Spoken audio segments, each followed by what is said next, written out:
Balik lagi di channel Todopedia, dan di video kali ini kita bakalan bahas dua saham blue chip yang fundamentalnya bagus, prospek bisnisnya juga bagus, dan lagi terdiskon dari harga wajarnya. Sebelum kita mulai, subscribe dan tekan lonceng notifikasi supaya kalian up to date sama channel Todopedia. Oke, yuk langsung aja kita mulai.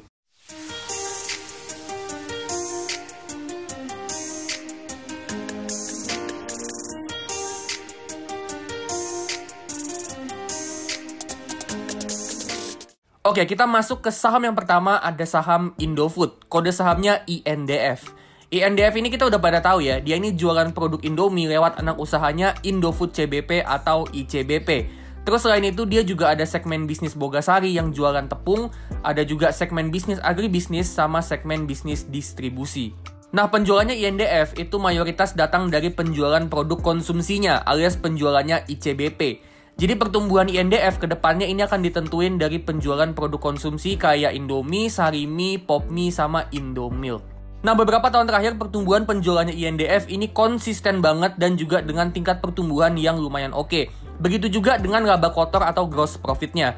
Untuk laba bersihnya ini ada penurunan di tahun 2022, tapi itu lebih ke faktor selisih kurs sama kenaikan beban bunga dan bukan dari operasional.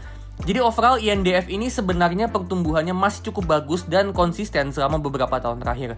Tingkat profitability-nya INDF dari segi return on equity ini juga bagus dan angkanya cukup konsisten di kisaran belasan persen selama beberapa tahun terakhir, yang artinya INDF ini punya kapabilitas yang bagus dalam muterin modal bisnisnya buat dapetin profit.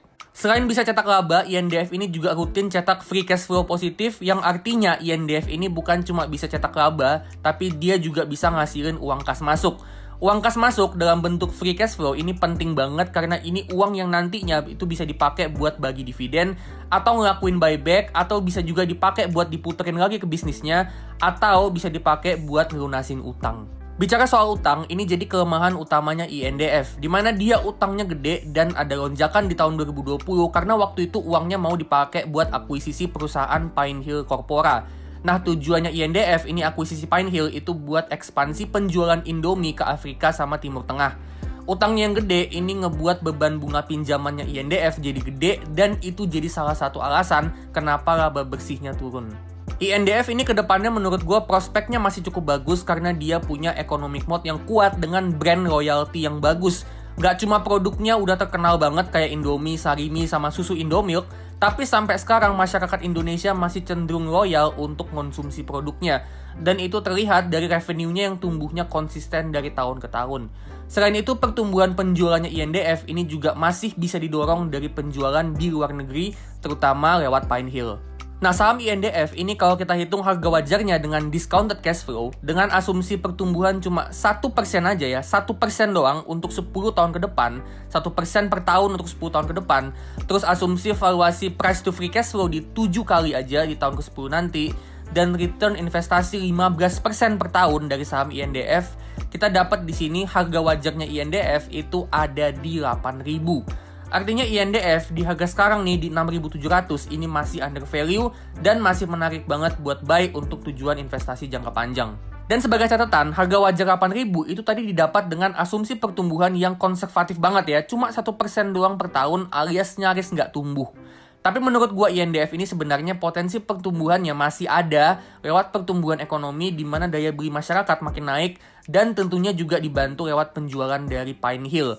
Jadi INDF ini menurut gue masih menarik dan masih punya potensi upside yang bagus.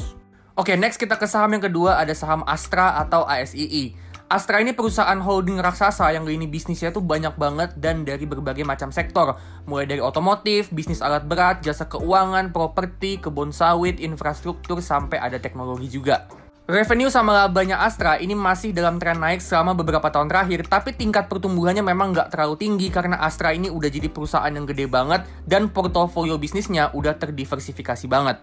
Tapi meskipun lini bisnisnya udah banyak banget dan ukuran perusahaannya udah gede banget, Astra ini masih terus ekspansi bisnisnya dengan dia gencar banget ngeluarin duit buat investasi nanam modal ke perusahaan lain, kayak Goto, Halodoc, Sayurbox, Rumah Sakit Hermina, dan baru-baru ini Astra ini ngelakuin 2 kali akuisisi. Yang pertama itu akuisisi Hotel Mandarin Oriental yang ada di kota Jakarta lewat anak usahanya yaitu Astraland. Terus yang kedua itu dia akuisisi OLX.com lewat anak usahanya yaitu PT Astra Digital Mobil. Untungnya Astra yang sering banget ngelakuin investasi sama akuisisi perusahaan lain, ini tuh didukung sama pertama itu posisi uang kasnya dia yang banyak banget, dan yang kedua dia rutin hasilin free cash flow yang positif.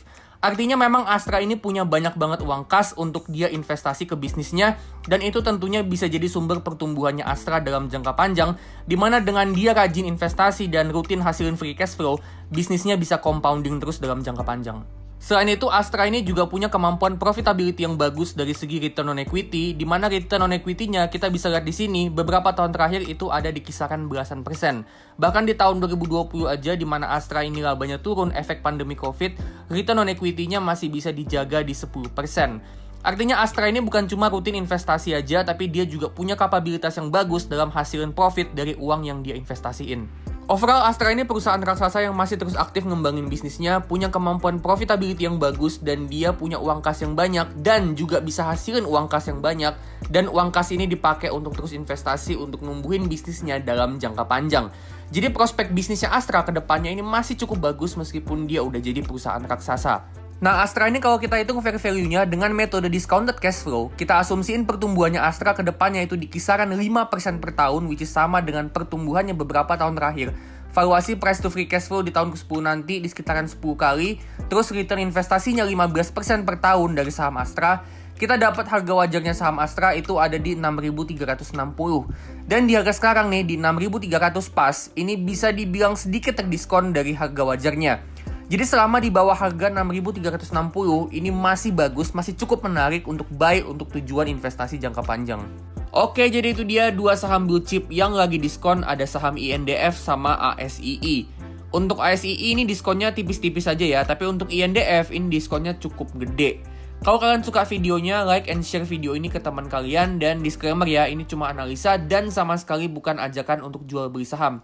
Keputusan di tangan masing-masing 100% dan tetap do your own research.